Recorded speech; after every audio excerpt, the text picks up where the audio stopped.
Dear students, life stock management ക്ലാസ്സിലേക്ക് സ്വാഗതം. Anatomy and physiology of poultry എന്ന രണ്ടാമത്തെ യൂണിറ്റാണ് ഇന്ന് നമ്മൾ പഠിക്കാൻ പോകുന്നത്.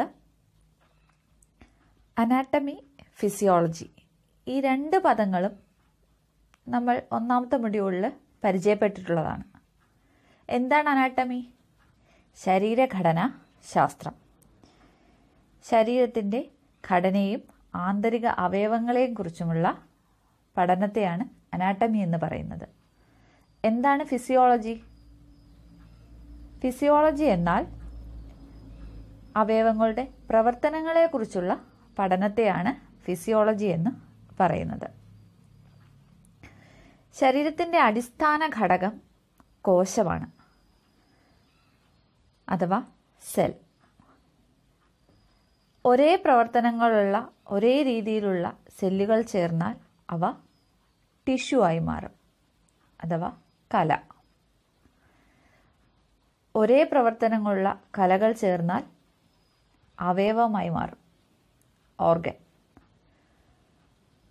ഒരേ ഫങ്ഷൻ ചെയ്യുന്ന ഒരു കൂട്ടം ഓർഗൻസ് ചേർന്നാൽ അത് ഓർഗൻ സിസ്റ്റം ആവും. ഈ ചാപ്റ്ററിൽ പൗൾട്രിയുടെ digestive system, respiratory system, reproductive സിസ്റ്റമാണ് പ്രധാനമായും പഠിക്കുന്നത്. ഇന്നത്തെ ക്ലാസ്സിൽ ഡൈജസ്റ്റീവ് സിസ്റ്റം പരിചയപ്പെടാം. ഡൈജസ്റ്റീവ് സിസ്റ്റം അഥവാ ദഹന വ്യവസ്ഥ. മനുഷ്യൻ്റെ ദഹന വ്യവസ്ഥയെപ്പറ്റി നിങ്ങൾക്ക് അറിവുള്ളതല്ലേ? ഇതേപോലെ തന്നെയാണ് കോഴിയുടെയും ദഹന വ്യവസ്ഥ. എന്നാൽ ചെറിയ ചില മാറ്റങ്ങളുണ്ട്. ഈ മാറ്റങ്ങൾ നമുക്ക് പെട്ടെന്നൊന്ന് നോക്കാം. ഡൈജസ്റ്റീവ് സിസ്റ്റം അഥവാ ദഹന വ്യവസ്ഥ ആരംഭിക്കുന്നത് വായിൽ നിന്നാണ്. പക്ഷികൾക്ക് ചുണ്ടിന് പകരം കൊക്കാണുള്ളത്. വായിൽ നിന്ന് ആഹാരം അന്നനാളത്തിലേക്കാണ് കടക്കുന്നത്. അന്നനാളം എന്നാൽ ഈസോഫാഗസ്. ഈസോഫാഗസിലെ പുറത്തേക്കുള്ള ഒരു പൗച്ച് പോലെ കാണപ്പെടുന്ന ഭാഗമാണ് ക്രോപ്പ് എന്ന് പറയുന്നത്. അന്നനാളത്തിൽ നിന്ന് ആഹാരം അടുത്ത ഭാഗമായ ആമാശയത്തിലേക്കാണ് എത്തുന്നത്. പക്ഷികളുടെ ആമാശയത്തിന് രണ്ടറകളാണുള്ളത്. ആദ്യത്തേത് പ്രോവെൻട്രിക്കുലസും രണ്ടാമത്തേത് ഗിസാഡ്. ഗിസാഡിൽ നിന്ന് ആഹാരം ചെറുകുടലിലേക്കാണ് എത്തുന്നത്. ചെറുകുടലിന് 3 ഭാഗങ്ങളുണ്ട്: ഡിയോഡിനം, ജെജുനം, ഇലിയം. ജെജുനവും ഇലിയവും കൂടെ ചേർന്ന് ലോവർ സ്മോൾ ഇൻറ്റസ്റ്റൈൻ എന്നാണ് പറയുന്നത്. ചെറുകുടലിലേക്ക് കരളും ആഗ്നേയഗ്രന്ഥി അഥവാ പാൻക്രിയാസും അവയുടെ എൻസൈമുകളെ സെക്രീറ്റ് ചെയ്യുന്നു. ചെറുകുടലിന് ശേഷമുള്ള ഭാഗം വൻകുടലാണ്. വൻകുടലിന് 3 ഭാഗങ്ങളുണ്ട്: സീക്ക, കോളൻ, റെക്ടം. സീക്കമാണ് കോഴികളിൽ തിരിച്ചറിയുന്ന ഒരു ഭാഗം. ഒരു എൻഡ് അടഞ്ഞ രീതിയിലുള്ള 2 കുഴലുകളായിട്ടാണ് സീക്ക കാണപ്പെടുന്നത്. അടുത്ത ഭാഗം ക്ലോയാക്കയാണ്. ക്ലോയാക്കയിൽ നിന്ന് പുറത്തേക്കുള്ള ഓപ്പണിംഗ് ആണ് വെന്റ്. ഈ ഭാഗങ്ങളെല്ലാം നമുക്ക് വിശദമായി ഇനി നോക്കാം. Chicken has a simple digestive system which depends on enzyme for digestion. ചിക്കന് ഒരു സിമ്പിൾ ഡൈജസ്റ്റീവ് സിസ്റ്റമാണ് ഉള്ളത്. അതായത് എൻസൈമുകളെ ആശ്രയിച്ചാണ് ദഹന പ്രക്രിയ നടക്കുന്നത്. ദഹന പ്രക്രിയ തുടങ്ങുന്നത് വായിൽ നിന്നാണ്. പക്ഷികൾക്ക് മനുഷ്യരെ പോലെ അവയുടെ വായിൽ പല്ലുകളോ ചുണ്ടുകളോ ഇല്ല. പകരം അവർക്ക് എന്താണുള്ളത്? ബീക്കാണുള്ളത്. നല്ല കട്ടിയുള്ള ബീക്കുകൾ. ഈ ബീക്കിൻ്റെ സഹായത്താലാണ് അവർ ആഹാരം ഉള്ളിലേക്ക് എടുക്കുന്നത്. ആഹാരത്തിനെ മുറിക്കാനും ബീക്കുകൾ അവരെ സഹായിക്കുന്നു. പക്ഷികളുടെ ചുണ്ടിന് അമ്പിൻ്റെ കൂർത്ത ഭാഗത്തിൻ്റെ ആകൃതിയാണ് ഉള്ളത്. ഒന്നാമത്തെ ചിത്രത്തിൽ നിങ്ങൾക്കത് കാണാം. മനുഷ്യരെ പോലെ വായിൽ ദഹനത്തിന് സഹായിക്കുന്ന ഗ്രന്ഥികൾ കാണപ്പെടുന്നുണ്ട്. സലൈവറി ഗ്ലാൻഡുകൾ കേട്ടിട്ടില്ലേ നിങ്ങൾ? സലൈവറി ഗ്ലാൻഡിൽ നിന്ന് കൊഴുകൊഴുത്ത ഒരു ദ്രാവകത്തിനെ സെക്രീറ്റ് ചെയ്യുന്നുണ്ട്. ഇതിനെയാണ് മ്യൂക്കസ് എന്ന് പറയുന്നത്. മ്യൂക്കസിൻ്റെ സഹായത്താലാണ് ആഹാരം അന്നനാളത്തിലൂടെ കടന്നു പോകുന്നത്.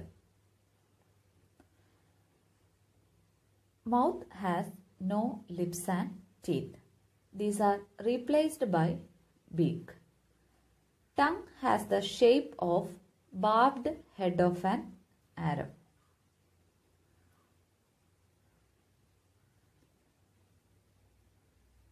ആഹാരം വായിൽ നിന്ന് ദഹനവ്യവസ്ഥയുടെ രണ്ടാമത്തെ ഭാഗമായ അന്നനാളത്തിലേക്കാണ് കടക്കുന്നത്. അന്നനാളം ആമാശയത്തിനെയും വായയെയും ബന്ധിപ്പിക്കുന്ന ഒരു കുഴലാണ്.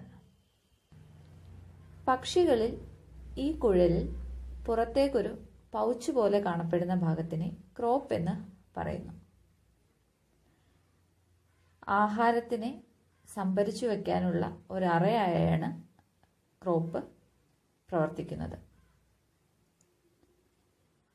12 മണിക്കൂർ വരെ പക്ഷികൾക്ക് ആഹാരത്തിനെ ഇവിടെ സംഭരിച്ചു വയ്ക്കാൻ സാധിക്കും.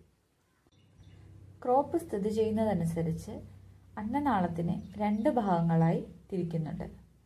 ക്രോപ്പിന് മുൻപുള്ള ഭാഗത്തിനെ പ്രീ ക്രോപ്പ് ഈസോഫാഗസ് എന്നും ക്രോപ്പിന് ശേഷമുള്ള ഭാഗത്തെ പോസ്റ്റ് ക്രോപ്പ് ഈസോഫാഗസ് എന്നും പറയുന്നു. പക്ഷികൾ വളരെ പെട്ടെന്ന് ആഹാരം കഴിക്കും.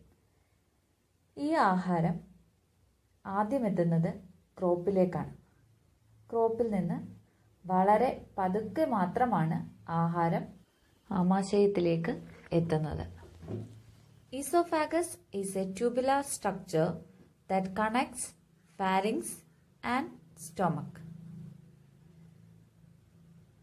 It has a diverticulum called crop which helps in storage of food material. Crop is the diverticulum of esophagus that helps in storage of food material. The portion of esophagus just before the crop is called pre-crop esophagus. The portion just after the crop is called post-crop esophagus. അന്നനാളത്തിൽ നിന്ന് ആഹാരം ആമാശയത്തിലേക്കാണ് എത്തുന്നത്. മറ്റു ജീവികളിൽ നിന്ന് വ്യത്യസ്തമായി പക്ഷികളിൽ ആമാശയത്തിന് 2 അറകളാണ് ഉള്ളത്, പ്രോവെൻട്രിക്കുലസും ഗിസാർഡും. അന്നനാളത്തിൽ നിന്ന് ആഹാരം ആദ്യം എത്തുന്ന അറയാണ് പ്രോവെൻട്രിക്കുലസ്. പ്രോവെൻട്രിക്കുലസിൽ നിറയെ ഗ്രന്ഥികൾ കാണപ്പെടുന്നുണ്ട്. ഈ ഗ്രന്ഥികൾ ദഹനത്തിന് സഹായിക്കുന്ന ഗ്യാസ്ട്രിക് ജ്യൂസിനെ ഉൽപ്പാദിപ്പിക്കുന്നു. പ്രധാനമായും HCl, പെപ്സിൻ, ഗ്യാസ്ട്രിൻ ഇതൊക്കെയാണ് ഈ ഗ്രന്ഥികൾ ഉൽപ്പാദിപ്പിക്കുന്ന എൻസൈമുകൾ. ഈ ഗ്രന്ഥികളുടെ സഹായത്താൽ എൻസൈമാറ്റിക് ഡൈജഷൻ ഇവിടെ പ്രോവെൻട്രിക്കുലസിൽ നടക്കുന്നു. ഈസോഫാഗസിൽ നിന്ന് ആഹാരം എത്തുന്നത് ആമാശയത്തിന്റെ 1ാമത്തെ അറയായ പ്രോവെൻട്രിക്കുലസിലാണ്. ഈ പ്രോവെൻട്രിക്കുലസിൽ ഗ്രന്ഥികൾ കാണപ്പെടുന്നു. ഈ ഗ്രന്ഥികളിൽ നിന്ന് ഉൽപ്പാദിപ്പിക്കുന്ന ഗ്യാസ്ട്രിക് ജ്യൂസ് എൻസൈമാറ്റിക് ഡൈജഷന് സഹായിക്കുന്നു. ഈ ഒരു ഫംഗ്ഷൻ ചെയ്യുന്നത് കൊണ്ട് തന്നെ പ്രോവെൻട്രിക്കുലസിനെ ഗ്ലാൻഡുലാർ സ്റ്റൊമക് എന്നും അറിയപ്പെടുന്നുണ്ട്. പ്രോവെൻട്രിക്കുലസിൽ നിന്നും ഗിസാർഡിലേക്കാണ്, സ്റ്റൊമക്കിന്റെ 2ാമത്തെ അറയാണ് ഗിസാർഡ്. ഗിസാർഡിലേക്കാണ് ആഹാരം എത്തുന്നത്. ആഹാരത്തെ ചതച്ചരയ്ക്കുന്നത് ഗിസാർഡാണ്. ഇതിനായി ശക്തിയേറിയ പേശികളും ഉൾവശത്തായി മണൽത്തരി പോലുള്ള പാർട്ടിക്കിളായ ഗ്രിറ്റും കാണപ്പെടുന്നുണ്ട്. ശക്തിയേറിയ പേശികളുള്ളത് കൊണ്ട് ഗിസാർഡിനെ മസ്കുലാർ സ്റ്റൊമക് എന്നും അറിയപ്പെടുന്നു. ഗിസാർഡിൽ നിന്ന് ആഹാരം ചെറുകുടലിലേക്കാണ് എത്തുന്നത്. 1ാമത്തെ ചിത്രത്തിൽ പ്രോവെൻട്രിക്കുലസും ഗിസാർഡ് നിങ്ങൾക്ക് കാണാം. ഗിസാർഡിൽ നിന്ന് ഡിയോഡിനവും കാണാം. ഡിയോഡിനത്തിന്റെ ഉള്ളിലായി പാൻക്രിയാസും. 2ാമത്തെ ചിത്രത്തിൽ ഗിസാർഡിന്റെയും പ്രോവെൻട്രിക്കുലസിന്റെ ഉൾവശമാണ് കാണുന്നത്. ഗിസാർഡിന്റെ ഉൾവശമാണ് മഞ്ഞ നിറത്തിൽ കാണുന്നത്. അവിടുത്തെ പേശികളുടെ തിക്നെസ് നിങ്ങൾക്ക് മനസ്സിലാക്കാം. വെള്ള നിറത്തിൽ കാണുന്നത് പ്രോവെൻട്രിക്കുലസിലെ ഗ്ലാൻഡുകളുമാണ്. Stomach has two compartments, proventriculus and gizzard. Proventriculus is otherwise called glandular stomach because it has glands that helps in digestion by secreting gastric juice. Gizzard is a second compartment. It is otherwise called muscular stomach. It has thick, powerful muscles and grit helps in grinding of food. Gizzard opens into the small intestine. ഗിസാർഡിൽ നിന്ന് ആഹാരം ചെറുകുടലിലേക്കാണ് എത്തുന്നത്. ചെറുകുടലിലേക്ക് എൻസൈമുകളെ secrete ചെയ്യുന്ന രണ്ട് ഗ്രന്ഥികളുണ്ട്, ലിവറും പാൻക്രിയാസും. നമുക്ക് ആദ്യം ലിവറും പാൻക്രിയാസും നോക്കാം. കരൾ ബൈലിനെ ഉൽപ്പാദിപ്പിക്കുന്നു. Bile കൊഴുപ്പിൻ്റെ ദഹനത്തിനെയും ആഗീരണത്തിനെയും സഹായിക്കുന്നു. ആഗ്നേയ ഗ്രന്ഥി അഥവാ പാൻക്രിയാസ് പാൻക്രിയാറ്റിക് ജ്യൂസ് ഉൽപ്പാദിപ്പിക്കുന്നു. ഇതിൽ പലതരം എൻസൈമുകളുണ്ട്. പാൻക്രിയാറ്റിക് അമൈലേസ് അന്നജത്തിന്റെ ദഹനത്തിന് സഹായിക്കുന്നു. ട്രിപ്സിനും കൈമോട്രിപ്സിനും മാംസ്യത്തിന്റെ ദഹനത്തിന് സഹായിക്കുന്നു. പാൻക്രിയാറ്റിക് ലിപ്പേസ് കൊഴുപ്പിന്റെ ദഹനത്തിനും സഹായിക്കുന്നു. Liver produces bile that helps in absorption of fat. Pancreas produces pancreatic juice that contains pancreatic amylase for starch digestion, trypsin and chymotrypsin for protein digestion, pancreatic lipase for fat digestion. ഈ ഗ്രന്ഥികളെല്ലാം തന്നെ ഇവയുടെ കുഴലുകൾ വഴിയാണ് ഡിയോഡിനത്തിലേക്ക് എൻസൈമുകളെ നിക്ഷേപിക്കുന്നത്. ഈ എൻസൈമിന്റെ സഹായത്താൽ ചെറുകുടലിൽ ദഹനത്തിന്റെ പ്രക്രിയകൾ ആരംഭിക്കുന്നു. ചെറുകുടലിന് 3 ഭാഗങ്ങളാണ് ഉള്ളത്: duodenum, jejunum, ileum. Duodenum U ആകൃതിയിലാണ് കാണപ്പെടുന്നത്. യു ആകൃതിയുടെ ഉള്ളിലായാണ് പാൻക്രിയാസും കാണപ്പെടുന്നത്. ചിത്രത്തിൽ നിങ്ങൾക്കത് കാണാം. ജെജിനവും ഇലിയവും കോഴികളിൽ നമുക്ക് തിരിച്ചറിയാൻ ബുദ്ധിമുട്ടാണ്. അതുകൊണ്ട് ഇവ രണ്ടും കൂടെ ചേർന്ന് നമ്മൾ ലോവർ സ്മോൾ ഇൻറ്റസ്റ്റൈൻ എന്ന് പറയുന്നു. ദഹനം കംപ്ലീറ്റ് ചെയ്യുന്നത് സ്മോൾ ഇൻറ്റസ്റ്റൈനിൽ വെച്ചിട്ടാണ്. സ്മോൾ ഇൻറ്റസ്റ്റൈനിന്റെ ഭിത്തികളിൽ ഇതിനുള്ള ഗ്രന്ഥികളും ഉണ്ട്. ആഗീരണം നടക്കുന്നതും പോഷകങ്ങളെ ആഗീരണം ചെയ്യുന്നതും സ്മോൾ ഇൻറ്റസ്റ്റൈനിൽ വെച്ചിട്ടാണ്. ഇതിനായി ചെറുകുടലിൽ കാണുന്ന ചെറിയ വിരലുകൾ പോലുള്ള പ്രൊജക്ഷനെയാണ് വില്ലൈ എന്ന് പറയുന്നത്. Small intestine has 3 parts: duodenum, jejunum and ileum. Duodenum is a U-shaped loop. The pancreas is situated inside the U-shaped loop. It functions as digestion and absorption. The enzymes produced in the intestinal wall complete the digestive process. Villi are minute projections seen in the intestinal wall that helps in absorption of nutrients. ഗിസാർഡിൽ നിന്നും ആഹാരം small ഇൻറ്റസ്റ്റൈനിലാണ് എത്തുന്നത്. Small ഇൻറ്റസ്റ്റൈനിൽ 3 ഭാഗമാണുള്ളത്: duodenum, jejunum, ileum. ചെറുകുടലിൽ വെച്ച് ദഹന പ്രക്രിയ പൂർണ്ണമാവുകയും പോഷകങ്ങളെ വില്ലൈ വഴി ശരീരത്തിലേക്ക് ആഗിരണം ചെയ്യുകയും ചെയ്യുന്നു. ശേഷമുള്ള ആഹാരത്തിന്റെ ഭാഗത്തെ ചെറുകുടലിലേക്ക് പാസ് ചെയ്യും. ചെറുകുടലിന് 3 ഭാഗങ്ങളാണുള്ളത്: സീക്കം, കോളൻ, റെക്ടം. ഇതിൽ സീക്ക മാത്രമാണ് കോഴികളിൽ തിരിച്ചറിയാൻ സാധിക്കുന്നത്. 2 അടഞ്ഞ കുഴലുകളായാണ് സീക്ക കോഴികളിൽ കാണപ്പെടുന്നത്. നാരുകളുടെ ദഹനം സീക്കയിലാണ് നടക്കുന്നത്. വിസർജ്യ വസ്തുക്കൾ നിറഞ്ഞ രീതിയിലായിരിക്കും സീക്ക കാണപ്പെടുന്നത്. വൻകുടലിന് ശേഷം ദഹന വ്യവസ്ഥയുടെ അടുത്ത ഭാഗമാണ് ക്ലോയാക്ക. ഡൈജസ്റ്റീവ് സിസ്റ്റത്തിൻ്റെയും യൂറിനറി സിസ്റ്റത്തിൻ്റെയും റീപ്രൊഡക്റ്റീവ് സിസ്റ്റത്തിൻ്റെയും ഒരു പൊതുവായ ഭാഗമാണ് ക്ലോയാക്ക. വിസർജ്യവും മൂത്രവും ക്ലോയാക്കയിലേക്ക് പുറന്തള്ളുകയും വെന്റ് റീജിയൻ വഴി ഇവ ഒന്നായി പുറത്തേക്ക് വരികയുമാണ് ചെയ്യുന്നത്. യൂറിനും ഫീസസൂടെ മിക്സ് ചെയ്താണ് കോഴികളിൽ പുറത്തേക്ക് വരുന്നത്. ഡൈജസ്റ്റീവ് സിസ്റ്റത്തിൻ്റെയും റീപ്രൊഡക്റ്റീവ് സിസ്റ്റത്തിൻ്റെയും ഒരു കോമൺ ആയിട്ടുള്ള എക്സ്റ്റേണൽ ഓപ്പണിംഗ് ആണ് vent. Caeca are two blind pouches seen at the junction of small intestine and rectum, usually filled with fecal matter. It helps in digestion of fiber. Cloaca is a point where urine and feces are discharged.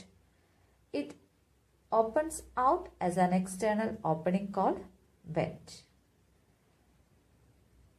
ഇത്രയുമാണ് digestive system. ഇനി നമുക്ക് പെട്ടെന്നൊന്ന് revise ചെയ്ത് നോക്കാം. കോഴിയുടെ ദഹന വ്യവസ്ഥ ആരംഭിക്കുന്നത് വായിൽ നിന്നാണ്. വായിൽ ചുണ്ടുകളോ പല്ലുകളോ ഇല്ല, പകരം ബീക്കാണുള്ളത്. മൗത്തിൽ നിന്ന് അടുത്ത ഭാഗം ഈസോഫാഗസ്. ഈസോഫാഗസിലെ ഡൈവേർട്ടിക്കുലത്തിന് എന്താണ് പറയുന്നത്? ക്രോപ്പ്. ആഹാരത്തിനെ സ്റ്റോർ ചെയ്യുക എന്നുള്ളതാണ് ക്രോപ്പിന്റെ ഫംഗ്ഷൻ. ക്രോപ്പിൽ നിന്ന് ആഹാരം സാവധാനം സ്റ്റൊമക്കിന്റെ ഒന്നാമത്തെ കമ്പാർട്ട്മെന്റായ പ്രോവെൻട്രിക്കുലസിലെത്തുന്നു. പ്രോവെൻട്രിക്കുലസിൽ ദഹനത്തിനെ സഹായിക്കുന്ന ധാരാളം ഗ്രന്ഥികൾ കാണപ്പെടുന്നു. അതുകൊണ്ട് തന്നെ പ്രോവെൻട്രിക്കുലസിനെ ഗ്ലാൻഡുലാർ സ്റ്റൊമക് എന്നും പറയുന്നു. ഈ ഗ്രന്ഥികൾ ഗ്യാസ്ട്രിക് ജ്യൂസ് സെക്രീറ്റ് ചെയ്യുകയും എൻസൈമാറ്റിക് ഡൈജഷൻ നടത്തുകയും ചെയ്യുന്നു. ആഹാരം ഗിസാഡിലേക്കാണ് പാസ് ചെയ്യുന്നത്. പ്രോവെൻട്രിക്കുലസിൽ നിന്ന് സ്റ്റൊമക്കിന്റെ രണ്ടാമത്തെ അറയാണ് ഗിസാഡ്. ഗിസാഡിന്റെ മറ്റൊരു പേരെന്താണ്? Muscular stomach. എന്തുകൊണ്ടാണ് മസ്കുലാർ സ്റ്റൊമക് എന്ന് ഗിസാഡിനെ പറയുന്നത്? ശക്തിയേറിയ പേശികൾ ഉള്ളതുകൊണ്ട് അല്ലേ? ഈ ശക്തിയേറിയ പേശികളും ഗ്രിറ്റിന്റെയും സഹായത്താൽ ആഹാരത്തിനെ ചതച്ചരയ്ക്കുന്നു. ആഹാരം കുറച്ചും കൂടി കട്ടി കുറഞ്ഞ് ആവുന്നു. അപ്പോൾ എൻസൈമാറ്റിക് ഡൈജഷൻ കുറച്ചും കൂടെ പെട്ടെന്ന് നടക്കുന്നു. ഇങ്ങനെ ആഹാരം ഗിസാഡിൽ നിന്ന് ചെറുകുടലിലേക്കാണ് എത്തുന്നത്, സ്മോൾ ഇൻറ്റസ്റ്റൈനിലേക്ക്. സ്മോൾ ഇൻറ്റസ്റ്റൈനിൽ 3 ഭാഗങ്ങൾ: duodenum, jejunum, ileum. Duodenum U ആകൃതിയിലാണ് കാണപ്പെടുന്നത്. ഇവിടെയാണ് പാങ്ക്രിയാസ് സ്ഥിതി ചെയ്യുന്നത്. ലിവറിൽ നിന്ന് ഉൽപ്പാദിപ്പിക്കുന്ന ബൈലും പാങ്ക്രിയാസിൽ നിന്ന് ഉൽപ്പാദിപ്പിക്കുന്ന pancreatic juice, pancreatic amylase, trypsin, chymotrypsin, pancreatic lipase, ഇത് കൂടാതെ ഇൻറ്റസ്റ്റൈനിൽ നിന്നുള്ള എൻസൈമുകളും, ഇവയെല്ലാം ചേർന്ന് ചെറുകുടലിൽ വെച്ച് ദഹന പ്രക്രിയ പൂർണ്ണമാക്കുന്നു. പോഷകങ്ങളെ വില്ലയുടെ സഹായത്താൽ ശരീരത്തിലേക്ക് ആഗിരണം ചെയ്യുന്നു. ശേഷമുള്ള ഭാഗം ചെറുകുടലിലേക്കാണ് എത്തുന്നത്. ചെറുകുടലിന് 3 ഭാഗങ്ങൾ: സീക്കം, കോളൻ, റെക്ടം. സീക്കം ഒരെൻഡ് അടഞ്ഞിട്ടുള്ള 2 കുഴലുകളായിട്ടാണ് കാണപ്പെടുന്നത്. നാരുകളുടെ ദഹനത്തിനാണ് സീക്ക സഹായിക്കുന്നത്. വൻകുടലിൽ നിന്ന് വിസർജ്യം ക്ലോയാക്കയിലേക്കാണ് എത്തുന്നത്. ക്ലോയാക്ക എന്നാൽ ഡൈജസ്റ്റീവ് സിസ്റ്റത്തിന്റെയും യൂറിനറി സിസ്റ്റത്തിന്റെയും റീപ്രൊഡക്റ്റീവ് സിസ്റ്റത്തിന്റെയും ഒരു പൊതുവായ ഭാഗമാണ്. മൂത്രവും വിസർജ്യവും ക്ലോയാക്കയിൽ വെച്ച് മിക്സ് ചെയ്ത് പുറത്തേക്കുള്ള ഓപ്പണിംഗ് ആയ വെന്റ് റീജിയൻ വഴി പുറത്തേക്ക് പോകുന്നു. ഇത്രയുമാണ് ചിക്കൻ്റെ ഡൈജസ്റ്റീവ് സിസ്റ്റം. ഇനി നമുക്ക് ആക്ടിവിറ്റി പാർട്ടും കൂടെ ഉണ്ട്. Draw and label the parts of digestive system of chicken. ചിക്കൻ്റെ ദഹന വ്യവസ്ഥയുടെ ചിത്രം വരച്ച് അടയാളപ്പെടുത്തുക. Prepare A table showing the parts of digestive system and function. ദഹന വ്യവസ്ഥയുടെ ഭാഗങ്ങളും അവയുടെ ധർമ്മങ്ങളും ഒരു ചാർട്ട് രൂപത്തിലാക്കി എഴുതുക. ഈ വീഡിയോ നിങ്ങൾ വീണ്ടും കാണുക, ക്ലാസ് നന്നായി മനസ്സിലാക്കുക. സംശയം എന്തെങ്കിലും ഉണ്ടെങ്കിൽ അധ്യാപകരോട് ചോദിച്ച് അത് ക്ലിയർ ചെയ്യുക. Thank you.